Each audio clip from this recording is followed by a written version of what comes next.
Jerry. Tell us, what delights have you in store for us? Oh, you'll love this. I call it Jerryoki. I'll let you guess why. Welcome back, everyone. This is going to be my full Rick and Morty Season 5, Episode 5 video. Grab your bottle of sofa wine. There's a whole bunch of Easter eggs and references. We'll break it all down. If you're brand new to the channel, be sure to subscribe to get all the episodes. Thankfully, we're getting the second half of the season, the rest of the 5 episodes, full 10, without any huge breaks. And careful for spoilers for everything that's happened on the show so far if you have not been watching the episodes. I'll number all these Easter eggs as we go along, shot by shot, starting with the episode title, A Morty Can Grick-Feety, which is a reference to American Graffiti, George Lucas movie that he made before he made Star Wars. American Graffiti is a movie about teenagers, and their B-plot with Morty, Summer, and Bruce was a parody of a lot of high school 80s movies, mostly Ferris Bueller. They also used the whole episode as a parody on their own Rick and Jerry team-ups that they've done before on the show, calling the two of them together the combination, the lamest, cringiest thing in any dimension, even in hell. So the writers were making fun of themselves as much as they were making fun of everybody else with all these jokes. And their whole solution to the problem at the end of the episode is to lean into the cringe, like they use genuine sincerity to power what basically amounts to a cringe gun to defeat all the hell demons, which are based on Cenobites from the Hellraiser movies, which was the other big 80s movie franchise that they used to inform a lot of the design of the episode and the characters. And I also think that this is the first time that they've physically traveled to hell on the show. We've known that heaven and hell exist in the Rick and Morty universe, and God for that matter, because we know that the devil is canon from Season 1, Mr. Needful. And if the devil exists, that means hell had to exist, and heaven and God by association. But then in the cold open, Rick is unpacking a box of occult items that's been on his shelf next to the time travel stuff box since the beginning of the show. I don't think we've ever seen him take that occult box off the shelf before. He takes out a whole bunch of freaky looking artifacts that look like they have all kinds of dangerous uses. The big joke being that he just takes the drinking cup with him that looks like it's made from some creature's tiny foot, like a hollowed out tiny creature foot. Since it came out of the occult box, we'll assume that it has some magical properties that were going to help Rick during the night satiate the hell demons' desire for pain, which they view as pleasure. And there were so many jokes on that trope. And after the episode, Dan Harmon clarified this. Like, they were very openly mocking a lot of the logic of the Hellraiser movies. Like, wait a minute, if pain gives you pleasure, does that mean that pleasure gives you pain? And they just played that to the nth degree many times in the episode. But the basic premise is that Jerry is so lame that it's painful to people to be around him, and that's what gives these hell demons pleasure. So being around Jerry for them is like doing drugs. The other low-key joke here too is how during the episode, Beth openly acknowledges how lame Jerry is, but how she kind of likes him for being lame because it's so maddening being around Rick all the time. Like, I want you to be friends with my stupid husband. Beth also kind of jumps on the train of making fun of Jerry during the episode too, kind of showing you how her personality and sense of humor are just like Rick's, which she also gets excited about later when the demons tell her how Rick has been saying how she's super cool because she's kind of like him. There are more jokes about horses giving birth, but this time it's actual real horses, it's not horse people that live underground. The joke being that the horses at the racetrack like Barry White, so they all just started doing it with each other. But then they introduced the whole Bruce Chutback storyline, the B storyline with Summer and Morty, so he's the big celebrity guest cameo. He was being played by Darren Criss. The whole joke being both Morty and Summer are just desperate to be popular, and they think they can use him to boost their own standing. So this is where it sort of turns into that high school 80s movie parody. There were a couple of different 80s movies they were parodying with this that were pretty easy to spot. When Beth tells them if they teleport the house throwing a party or something, they shouldn't come back, that's a reference to Season 1 during Risky Business when they throw the party, accidentally teleports the entire house to another planet when she catches Squanchy squanching himself in Rick's closet. There was also another Squanchy reference later in the episode in the bar that I'll point out because the bar was just full of Easter eggs all over the place. But when Morty and Summer start making fun of each other for all the messed up stuff that they've done, Summer calls him a grandpa's boy just because he spends so much time with Rick on adventures, and when she says he's always climbing up into aliens, that's a reference to the many, many times Morty has either literally gone up inside an alien or been consumed by one, or had sex with some other type of creature, which is a reference to Planetina or the mermaids from Atlantis. There's actually a couple of Planetina references during this episode. Morty reveals that Summer shampoos her pubes, which isn't what I would call perverted or gross or anything, it's just kind of weird. I think the joke here, though, is just that the smallest, most insignificant thing about you will be used by other high school kids to make fun of you, so it doesn't matter what it is about them, it's just that they don't want anything weird that they've done to get out. Summer also admits that she's just as much of a loser as Morty, or at least the other kids at school think of her as a loser, and then farts in his face. All the high school popularity jokes and social politics that they parody during the episode are hyper-specific. Even the song Dan Harmon sings explains the complicated politics of why Bruce is so powerful to them as a brand new transfer student. Because apparently it's all about street cred, and the joke during the song is that no cred is the best cred because nobody has pinned Bruce down to any one thing or caught him doing something embarrassing, which they do pay off in the post-credit scene with the pants. Then we learn the truth about Rick submitting himself to Jerry time is just because he owes a debt to these Hell Demons, which are based on Cenobites from Hellraiser, selling them a bunch of defective flesh hooks, which they also pay off at the end of the episode too. There's a direct reference to the Tesseract cube from the Hellraiser movies, the puzzle box. Rick saying it's an evil cube, it'll do most of the work as long as it tastes blood. The character design for all the demons is pretty funny too. Like, one of them has a bunch of needles propping his neck up, but they're also injecting some blood or something into him. This one has a video color correction slate for a face. Like, you use these to help white balance your footage when you're shooting. Rick makes a Sesame Street reference saying they're like Oscar the Grouch with the way they love suffering, because it seems like Oscar the Grouch loves being a grouch so much. So the whole idea here is that the cringier and lamer Jerry gets, the better it is for them, the more energy they absorb, the more pleasure they get. There's a sick Smash Mouth burn when Jerry comes out saying, oh, they have the entire Smash Mouth catalog, and the demons really start to get charged up. I also love the whole premise here too, like these ultra-powerful hell demons could probably get anything that they want, but they need to buy common skin hooks from Rick. Like, that's the only place they could get these skin hooks. Then Morty tries to win over Bruce with interdimensional cable, and this is the second time during Season 5 that they've teased interdimensional cable. When he turns the TV on, it's actually playing the Story Train commercial from back in Season 4. The episode they're in the middle of is Olympic diving with bad swimmers, and the reference here is that in real life, the Olympics are actually starting just a little while after this episode airs. But the joke here is that the divers are like the best divers in the world, but they all almost drowned trying to get out of the pool somehow. The game that Bruce is playing on his phone is called Classic Snake, which is actually a mobile game in real life. I didn't take it as a reference to time travel snakes or snake jazz or anything like that. It's just the joke that he doesn't care about anything that's happening around him, like his expression barely changes in the episode. He does get really excited by Rick's spaceship, which I do think is funny. He instantly recognized that it's made from trash. Like, yes, that is true. It is definitely made from trash. The sofa wine that Summer busts out isn't the same wine from episode 1, that alternate dimension aged wine that was the source of Morty's war. This is just a random bottle of wine that's being kept in the sofa, which might belong to Beth, because you don't see Morty and Summer drinking wine that often, but they do polish the bottle off by the end of the episode. When they try to get Rick's stuff from the garage, they activate his new defense mechanism, which is a big Jurassic Park security reference with the security measure. The hologram recording even calls it out, saying Rick just watched Jurassic Park again recently. It's awesome, I saw it on cable. And he'll freeze their bits in amber, just like Jurassic Park, if they mess with his stuff.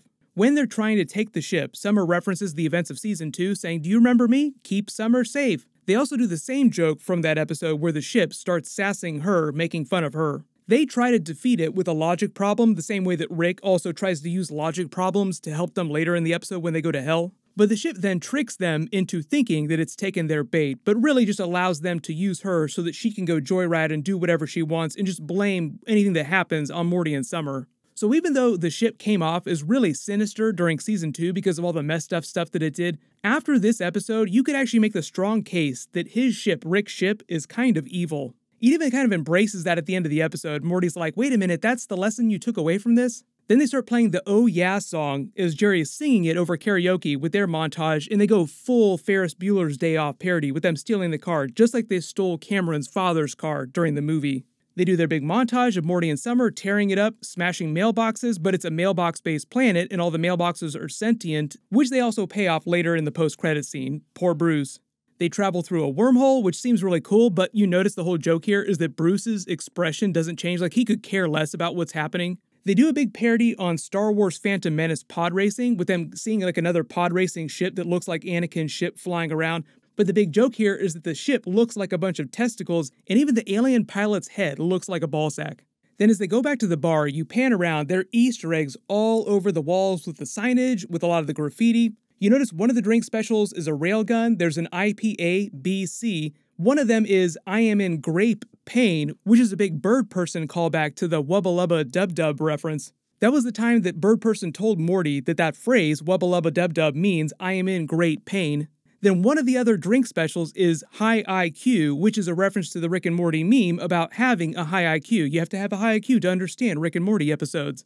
There's actually a couple of those high IQ jokes in different places around the bar too, and one in the bathroom. There's a joke that just reads, "Has anyone seen my chalk?" Like, how could the bartender have written this if he lost his chalk? There's a woman sitting behind them that's wearing a shirt with Planetina's symbol on it, like our next big Planetina reference.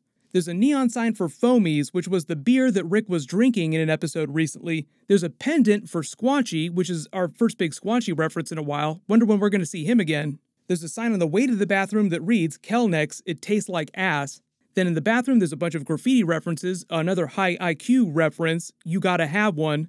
Inside the stall, it says "Hail Satin" because this person loves fleece, apparently. There's one that says "No more power ballads." I mean, a lot of these are meant to be references to bands or music, too. The whole thing with the Wu-Tang is obviously it's the Greek symbol for Mu, but I'm assuming that Wu-Tang Clan is probably just a cover band for Wu-Tang.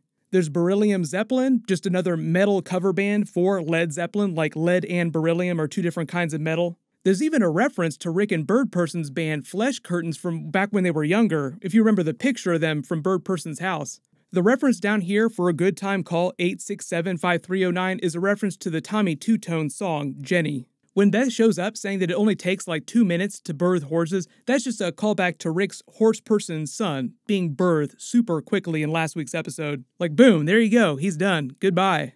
Then Rick's ship reveals his blackmail plan to Morty and Summer, and they do another WTF montage of it fishing for Galactus using a tiny solar system as bait. The joke here being that Galactus is super powerful in the Marvel Universe and consumes planets for energy. So as it starts to take the bait, the ship blows a huge hole in its head, killing it, but gets really pissed off because it's apparently not big enough, like it wants to kill something bigger. And when they start to question it, the ship makes it sound like it does stuff like this on the regular, like it says the fun is usually in the kill, like it takes pleasure in killing things like this. Then they do the big Transformers parody, calling these robots Changeformers. Their symbol is kind of like a mix of the Autobot symbol with two of the fingers making a hang 10 pose, which I think is just part of the whole Tahoe ski slope 80s parody. Like during the episode, they parody a lot of 80s high school movies, like Ferris Bueller, but they also threw in some 80s ski movie parodies with the Transformers storyline. South Park also did a similar parody on 80s ski movies a long time ago too. They remind you that Rick's ship is also kind of a transformer because it transforms so much, it has so many different weapons and hidden functions. And it's not wrong when it calls itself the most powerful ship in the universe. They make a bunch of jokes about the ship losing its virginity. I don't even know how that would go down. Morty reminds us that he is not a virgin, and thankfully he has not tried to have sex with a doorknob. I guess if you're going by the logic that they used during the episode that all objects are capable of virginity, then you could say that Morty probably lost his virginity to the female robot during raising Gazorpazorp. When it starts burning all of them after it gets outed as a regular ship, that's a reference to the movie Carrie, which is a high school horror movie about a girl with special powers that goes crazy when everyone else in the school makes fun of her.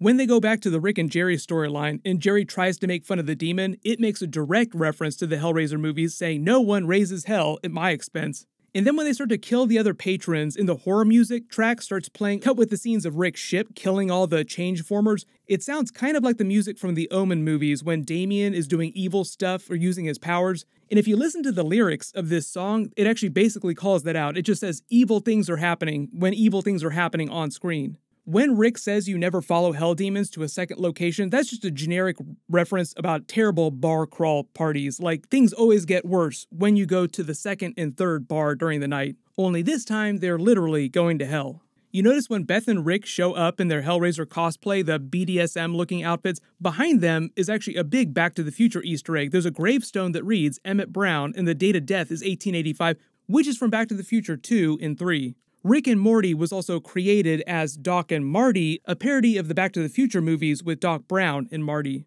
Rick's outfit is just a marlin somehow stuck through his midsection, and later you can actually see right through his chest, so I'm assuming he used some kind of portal tech to do this, but he's replaced so many parts of his body, he has so many mechanical parts that this actually isn't that big a deal for him to have a giant hole through himself.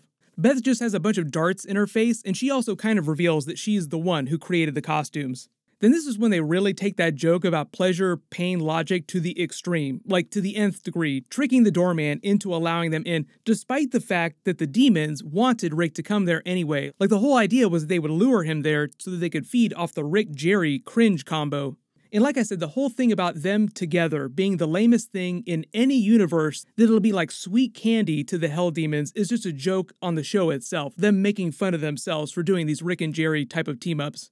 They escape because of Rick's faulty hooks that they set up at the beginning of the episode, the whole reason why he got himself into this predicament in the first place. He makes an Addams Family reference about their situation because they're just this macabre-looking family. Everything's just gone really dark, but they're playing it in a really funny way. Then we go back to Morty, Summer, and Bruce, and when the officer's reading their rap sheet of all the charges to them, he references that they had Calaxian crystals on them, which is another reference to that same Rixie Business episode where they accidentally teleported the house, which was referenced at the beginning of the episode. There was also a weird Allison Hannigan joke in a reference to the movie Upgrade, which is actually a really cool movie. That was what they were going for with the ship hijacking the woman's body with the implant. If you haven't seen the movie Upgrade, it's basically a computer, an AI, trying to implant itself in a human. Then this whole part of the episode with the ship trying to throw Bruce under the bus and Morty and Summer kind of coming to terms with what's going on, it's just meant to be a big parody on the moral messages that you get tacked on to the end of a lot of these 80s teen movies.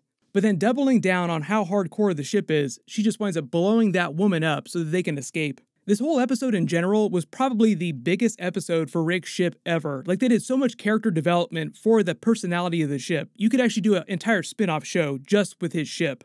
And just from a technical perspective, the animation here is amazing. Then back in hell, Rick creates his cringe-powered gun based on their logic, their twisted logic, referencing the joke about how lame Jerry's utter sincerity is all the time, then pays off the joke about the two of them hanging out being the lamest thing ever by being sincere himself, saying that he really does like Jerry. When they take out that last demon and it says, "Could this be the end of Mousetrap Nipples?" I believe that's meant to be a parody of a famous old movie line from the movie Little Caesar in 1931. The Simpsons did the same thing a long time ago too, with a zombie Shakespeare joke. Jerry also scores another win at the end of the episode when he figures out how to operate the Hellraiser Tesseract Cube really easily. Rick's ship reveals that Rick can smell Adventure and showers herself. They also then imply somehow that Jerry's fart smells like Adventure because it throws Rick off. Then when Morty turns interdimensional cable back on, there's a commercial playing for a hot sauce that's so hot that it burns a hole in the table. Watch out for that. They don't make any comments about their crazy outfits, they just kind of deflect when a human skull falls on the table, and Jerry punches up the joke by saying, "Oh no, it's a baby skull," which is obviously way, way worse. Then they set up the whole post-credit scene with Bruce, kind of giving them the brush off, like, you know what, I'm gonna have to wait to see how popular you are with all the other kids before I decide whether or not to be friends with you, which undercuts the entire journey that they went on in the episode. After which they console themselves by finishing off the sofa wine from earlier in the episode. Then during the post-credit scene, all the other high school kids make fun of Bruce because they find out he wore the same pants 2 days in a row, which I think also itself is meant to point out how lame all the high school kids are here. Like, that's the dumbest thing ever to make fun of someone for. So they want to say that all the people here in this moment are all really dumb. Dan Harmon sings another parody song. In Pouring Salt in the Wound, the Mailbox people from the Mailbox Planet come to retaliate, giving him the same treatment, but instead of pummeling him with baseball bats, they're using all those giant metal flags that are on mailboxes.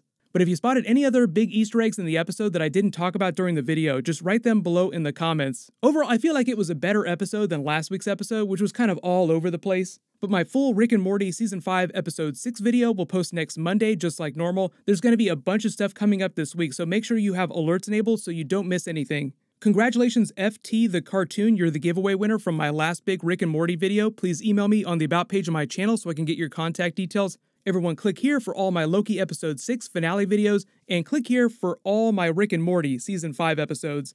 Thank you so much for watching, everyone stay safe, and I'll see you guys tonight.